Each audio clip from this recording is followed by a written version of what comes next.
ยืมเข้าไผยืมเขาอันนั้นก็ได้อยู่เฮือนเสียงว่าเมื่อยอยากตายได้ข้าวกินก็หมดให้เฮานี่โอ้มันก็นี่ก็บ่ได้จบแล้วให้เฮานี่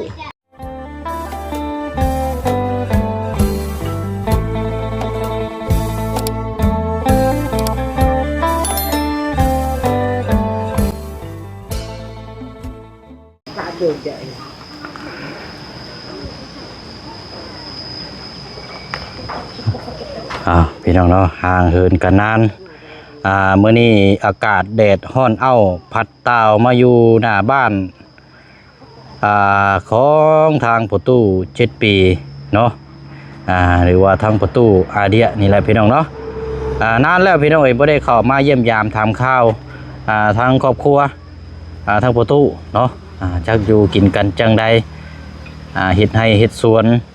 ปลูกผักปลูกมีบ่หรือว่าบ่ได้เฮ็ดหรือว่าจังใดเนาะสุขภาพร่างกายแข็งแรงคือเก่าบ่เนาะมื้อนี้เยี่ยมยามทำข้าวอัปเดตให้ทางปาลุง FC เฮาติดตามเบิ่งนำกันเนาะถือว่าเป็นอีกครอบครัวนึงอันนี้กับพี่น้องเนาะแต่ว่าเว้าถึงเรื่องพื้นฐานนี่ก็อยากยากแน่เนาะพี่น้องเนาะว่าข้าเจ้านี่ก็นี่แหละเป็นการกินการอยู่หลักๆเลยกับทางครอบครัวประตูเขาเรียกได้เงิน3 ล้าน8เราก็ถือว่าโอเคอยู่แต่ว่าก็เป็นหลักเป็นฐานก็ยังบ่มันบ่คนบ่แก่นเรื่องอาหารการกินข้าวน้ำซ้ำปลานี่แหละพี่น้องเนาะทางลูกเต้าเราง่อยก็ยังบ่ทันได้ใหญ่เพียงพอจะหาอยู่หากินช่วยทางครอบครัวได้พอปานใดเนาะพี่น้องเนาะมีแต่ทางประตูแล้วก็ทางปูเป็นเมียซอยกันประคบประคองอยู่กินกันเนาะพี่น้องเนาะเอาเดี๋ยวนั่นแหละพี่น้องเนาะเดี๋ยวไปเบิ่งไปพูดไปคุยน้ำกันเด้อเนาะทางประตู7 ปีเนาะหันภาพมาก็เป็นอดีตแล้วอันนี้ก็พี่น้องเนาะในผ่านไป1 ปีที่แล้วเฮือนน้องไม้น้องทาอยู่นี่แหละพี่น้องนี่ก็เป็นเฮือนเก่าเฮือนห้างเล่าหลังนี่พอเนาะหลังหลังคาหักเตยเตเซอยู่นี่พี่น้องมันบ่หักทับเด็กน้อยบ่นี่พี่น้องเนาะอย่ามาดินมาใกล้ได้แบบมีอันตรายได้นี่พี่น้องเนาะข้าเจ้ากับบ่มั่งไปเก็บไว้เนาะเอาแล้วพี่น้องเนาะเอากับทักทายสบายดีและสวัสดีพ่อแม่พี่น้องเบิดสุขุสุคนเด้อพี่น้องเนาะพบเจอกันอีกคือเก่าเนาะมื้อนี้ก็โอ้แดดร้อนแห้งมื้อนี้พี่น้องเนาะว่าคือว่าฟ้าฝนสิตกก็บ่ตกเลยพี่น้องมันร้อนแห้งเนาะกันสิเว้ากันในช่วงแรงฝนตกในกระสีไข่อยู่ดอกมันกระสีปอห้อนพ่อปานใดเยี่ยมยามทำข้าวน้ำกันเนาะพร้อมหน้าพร้อมตากันอยู่ล็อกในพี่น้องไอ้เบิ้งผู้เนาะมาใส่เสืองามแท้หัวคือเก่าเอาอยู่ดีไม่แห้งสบายดีใช้ทางนั้นได้ใช่ผู้ย่างมาเลยจำชื่อบ่ได้ใช่บ่จักบ่นี่เนาะเอามานั่งพี่ก้อนด้วยมานั่งพี่ก้อนเอาเนาะอยู่ดีมีแห้งสบายดีน้ำกันเบิดสุขสุคนอยู่ทางหลังนั่นแม่นลูกบ่แลน่ะเนาะ3 4 คน5 คนได้ลูกเจ้าเนาะเอาบ่ได้มาหานานเลยจำชื่อเขาได้อยู่บ่จำชื่อเขาได้อยู่บ่ชื่อหยังเขาชื่อหยังใช้บ่คอยแท้โตหลังๆเลยเสียงเรื่อยเล่เจ้าเฮาชื่อหยังเสียงชื่อเสียงใครอยู่สนอยังจำชื่อได้อยู่โอเคเอาขออนุญาตจับกลับหน้ากล้องก่อนไปหน่อยเนาะเป็นยังไงอยู่ดีไม่แห้งสบายดีกันอยู่หรอกเนาะเห็นเห็นงานยังประตูช่วงนี้เฮาโอ้ยเพิ่งเด้อนี่ไม้ก่อนมันสิบ่ได้ยินเสียงเห็นเวียกยังก่อชั่วโมงนี้ไปเฮ็ดให้ไปสวนอยู่บ่โดย เอาชักเขายังบ่แล้ว ซักเข้า โดย ซักเข้าให้บ่ โดยเศร้าให้ ยังหลายอยู่บ่ ยังก็บ่ได้พอแล้วเอาแต่เขาพอไม้แต่เป้าหนึงเฮาชักให้เฮา ยืมเข้าไผ ยืมเขาอันนั้นพอไม้ ยืมเข้าพอน้องไม้ โดย อ๋อน้องไม้น้องทายนี่บ่เอ่ย โดย ยืมเป็นข้าวเปลือกฉันบ่ บ่ยืมเขาชักให้นี่ ก็ข้าวเปลือกนั่นแหละเพิ่นห้องนะ นั่น ยืมสอบหนึงแล้วเอาไปซักให้เนาะ อยากให้เพิ่นขึ้นผู้เพิ่นให้เฮา อืม แล้วชักเป่าหนึงเลยชำนี้แล้วออกยัง ออก ครึ่งหนึง ยังบ่ทันได้ออกเบิด ยังอันนี้ยังครึ่งหนึงนี่เฮาไปขอบ้านช้างได้ยัง อืม ก็ยังหนึง ยังเหลือกระอย่างหนึง โดย ยังบ่ทันได้เบิดเนาะ โดยยัง แต่ว่าหม่องซักให้นี่ยังหลายอยู่บ่หม่องซักเข้าน่ะ ยัง เนื้อที่ยังหลายอยู่ โดยยังลายบ่มีเขา เอ้าเข้าบ่พอเด้นี่เนาะ บ่พอ เอ้าคือบ่ยืมน้ำเหล้าอีกซะทางพอน้องไม้เบิดแล้วบ่ หมดแล้วหมดโมชักเขาหมดแล้ว อืม ยังเหลือเป่าหนึงนี่เฮาเอา อืม ก่อนเกิดเข้านี่เฮาชงอีกเป่าหนึงนั่นนะ บ่พอซ้ำแล้วบัดนี้เนาะ บ่พอช้ำหาไปคอเพิ่นยังช้ำนี่อะโกบ่ได้จบเขานั้นให้เฮา บ่พอซ้ำเนาะ พอ เอาสาเหตุนี่ได้สามันบ่พอก็เฮาก็ปลูกไปตามที่เฮามีแน่เนาะ โดย มันบ่มีทางเอาเด้อสิไปยืมน้ำไผสบายนี่สิไปขอน้ำไผ บ่มีแล้วปะแล้ว พาได้เนาะ ปะ ปีหน้าจังเฮ็ดใหม่ ไปนาน ได้ทุนตัวนี้ก่อนเนาะ โดยขึ้นไปดีก่อน ได้ทุนตัวนี้แล้วจังเฮ็ดใหม่ปลูกใหม่ โดยปลูกไม้เฮ็ดไม้ อืม บ่ได้อยู่เฮือนก็เสียงว่าเมื่อยอยากตาย ห่วย แต่ข้าวกินก็หมด แต่ข้อข้าวนี่เดี๋ยวเบิ่งเฮาไปข้าวข้าวชักข้าวกับข้าวกินเลย อยู่ใช้น่ะ นี่เฮามาเมียน เอาลงมาเบิ่งโอ้ยไปขออยู่ไสก็ พาบันทาง ไปเอาข้าวอยู่บ้านซาง โดย เออขอข้าวกินแน่ขอข้าวปลูกก็แม่น โดย ใช่นะ นี่เบิ่งนี่นี่ข้าวเฮาชักให้นี่เฮาคอนี่บ่มีข้าว เยอะซ้ำนี่เนาะ เรือแต่ช้ำนี่ให้เฮานี่ โอ้มันก็า นี่ก็บ่ได้จบแล้วให้เฮานี่ บ่พอแล้วมันหน่อยเนาะ โดยนั่นมันน้อย อันนี้อันเอามาแต่ใช้กับตัวนี้นะ อันนี้เอาไปขอบ้านช้างเลย มาจากบ้านช้าง โด โด ย ย อันว่าเอาน้ำพอลงไม้นั่นเบิดแล้วเนาะ หมดแล้วแต่มัน โอ้ มันให้มาหมดแล้วมัน อืม มันปลูกแล้ว เดี๋ยวข้าวกินใช้บ่ได้ เอาใช้มันในกระยังนี่ อัน เด้ นี้เอาคอเขาเลยนี่เลย ขอเข้า นี่ ขอมาจะใช้ตัวนี้กัน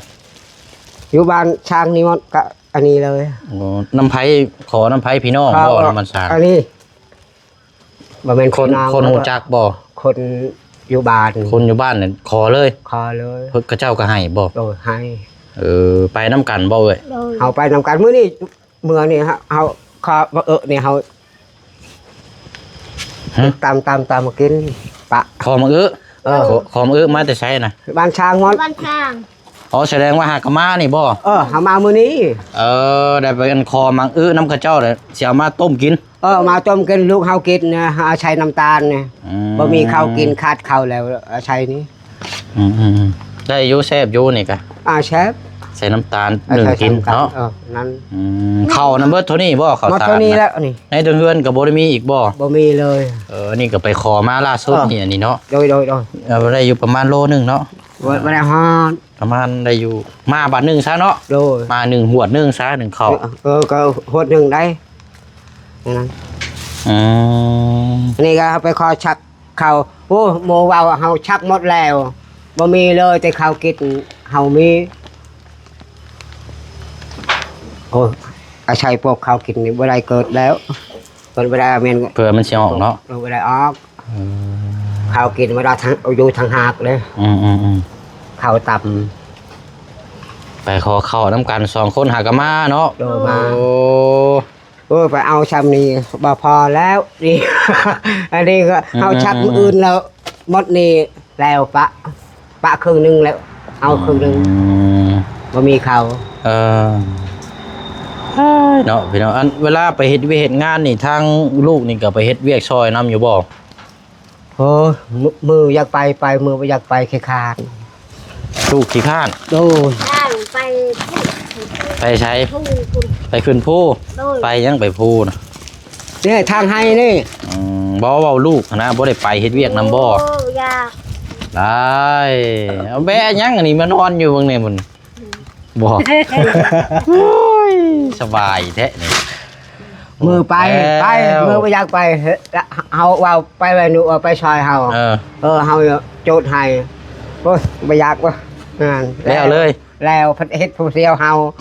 อันนี้ก็ยังเจ็บไข้เวิกยังเจ็บกระโตนี่ เออ เอาเจ้าอยู่เที่ยงเฮาเฮ็ดผู้เดียวเฮา เออ แล้ว อันนี้ก็เฮาชักผู้เดียวเฮาอันนี้ก็อยู่ไปชกเฮา เป็นจังได๋ซะเนาะ โดยอย่างนี้นี่ก็ย่างไปไก่บ่ได้นี่ยังเจ็บ เด้อนั่งระมัดระวังหั่นแหละเนาะ นะ อ่า นี่ชบนี่ก็เฮาเว้านี่โอ้ยอยากกินลายบ่ได้ได้เงินคำบ่มีตาย ระวังแนวอยู่ในกินน้ำส้มอย่าไปกินหลาย โดยนั่น เป็นหยังมาเนี่ยมันยาก นี่ยังโอ้กันเฮ็ดไว้ๆนี่เจ็บนี่ไปเจ้าไปก่อนเฮาไปตำลักพูดยังติพูด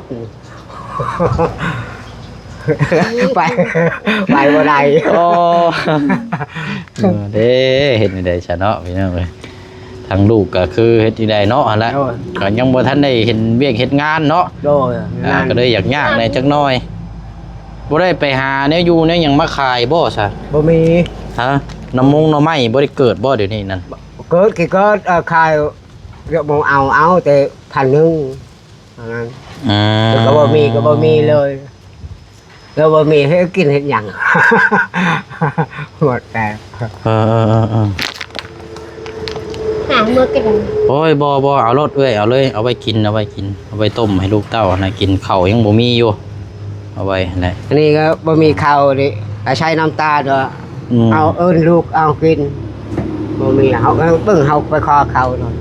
แต่ได้โลนึงนี่ เอาเบลกันเนาะโอ้ยเอาเบลมาหาเฮ็ดงานเอาเบลเออมาเฮ็ดงาน โอ้ยผู้พาไปได้ยากเด้เนาะต้องนึงมาหนึ่งต้องมีคนพาเราไปแหละก็ต้องอยู่น้ำกันเนาะคนแนะนำแต่งสิเฮ็ดเวียกได้จังซี่นั่นแล้วแหละ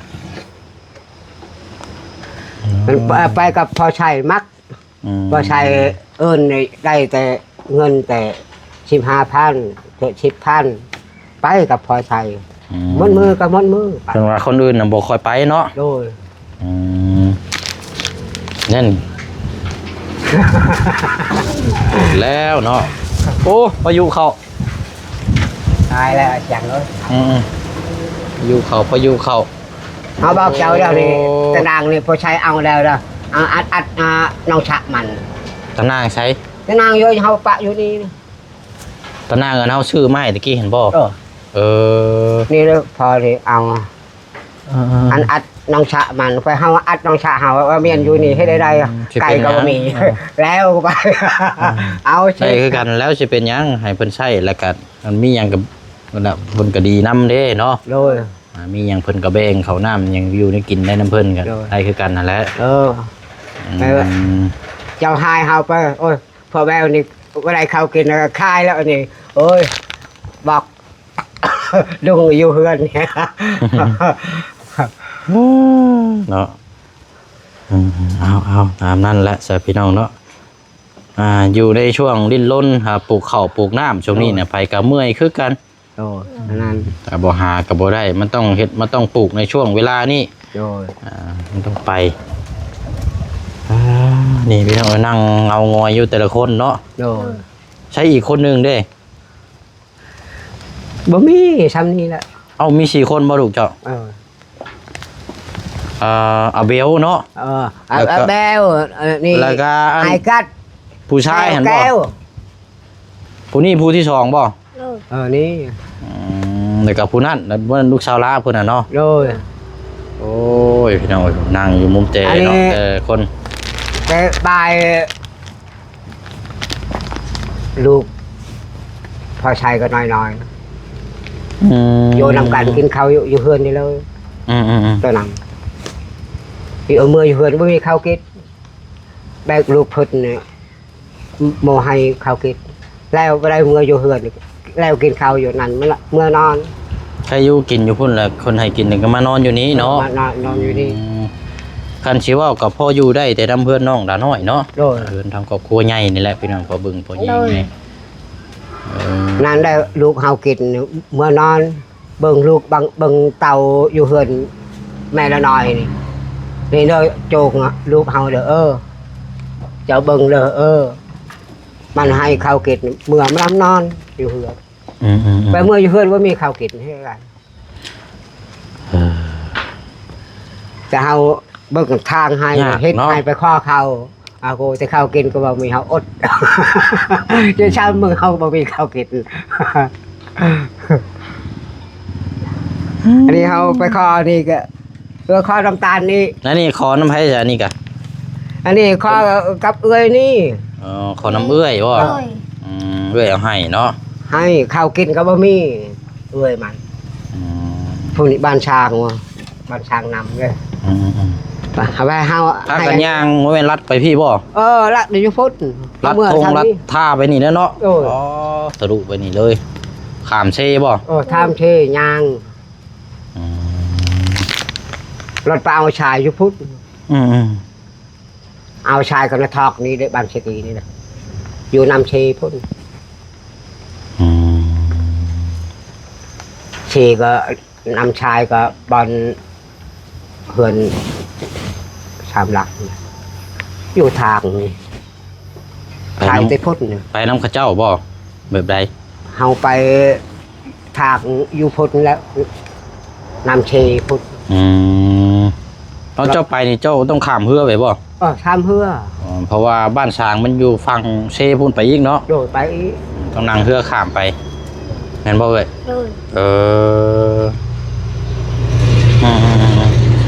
โอ้ยเนาะใช่ๆบ่มีหยังมาฝากมาต้อน โดย เอาเว้ยมีแต่ขนมแล้วก็กับมีประตูเด้อ10กว่าห่ออยู่นี่แหละ โดยเข้าใจ บ่ได้ต้มได้กิน โดย แบ่งกัน ไม่กล้า จะก็จ้าปะครับ เอาไปจุเนี่ยไผ่น่ะคือยังบ่ทันได้หมดอยู่ให้รักเขาเจ้าจุเราได้หา นั่นเขากินน้ำพรเลย ไปชุมแล้วก็ให้ลูกต้มกินเราได้มีหาไปบอกเขาเจ้าไปชุมให้ ยัง ได้แม่ ได้ยศอะไรเราก็เตาคือก็ตาจ่าปะ ไผ่ยังบ่ทันหมดอยู่เลยไปจุแล้วก็ต้มมีกิโลนั่นบ่ได้กินโอ้อันหมักเขือบ่ได้เป็นบ่เฮือนเจ้านี่เรีย ยังเจ้าจะกิน บ่เบิ่งซื่อๆนะบึดเราหมักเขือเมื่อวานนี่ทางอันนั้นพอน้องน้ำเอาให้เฮาอยู่เมื่อวานนี่พอน้องน้ำหมักเขือน้ำหมักพริกน้ำเพิ่นให้ นี่ลายนะ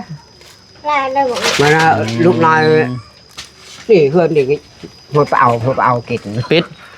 เอาไปขายนี่ใส่ถุงห้อยนี่บ่ได้เงิน 10,000 20,000นี่หมักแข้งนี่เห็นบ่นี่เต็มอยู่เป็นหมักแข้งหมักโผพวงนี่ เขาโป๊กมา พอได้ขาย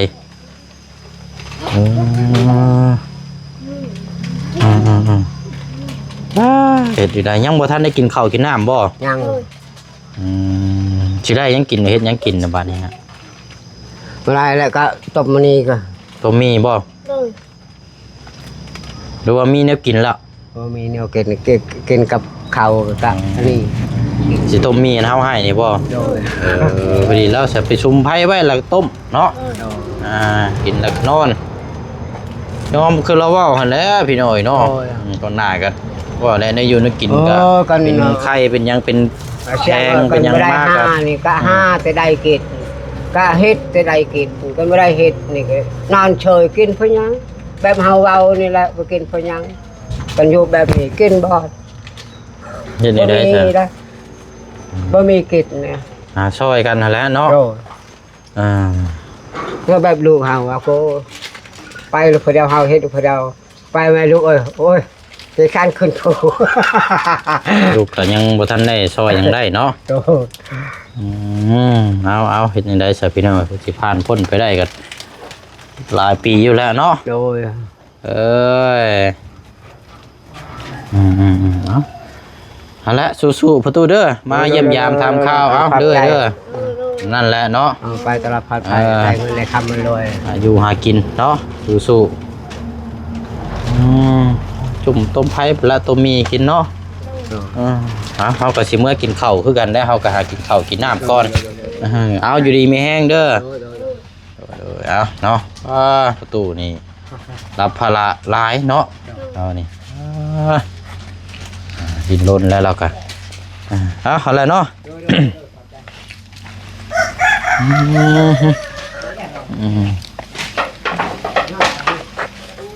วันนี้เลยมีแล้วก็สิต้มแล้ววันนี้เรากับพี่น้อยเนาะ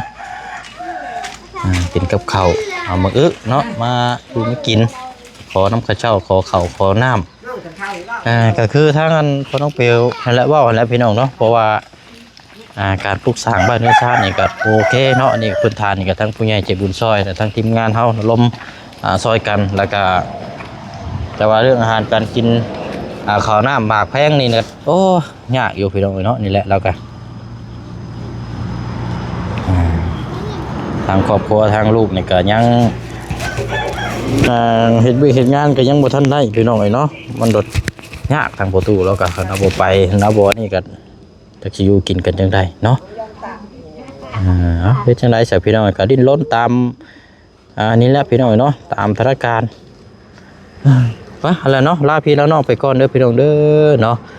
พุ่นละเนาะวันโอกาสวันดีเดี๋ยวจังมาเยี่ยมยามถามข่าวเรานำกันอีกเนาะเดี๋ยวช่วงแรกๆเย็นๆก็จังเข้าไปเยี่ยมยามถามข่าวทาง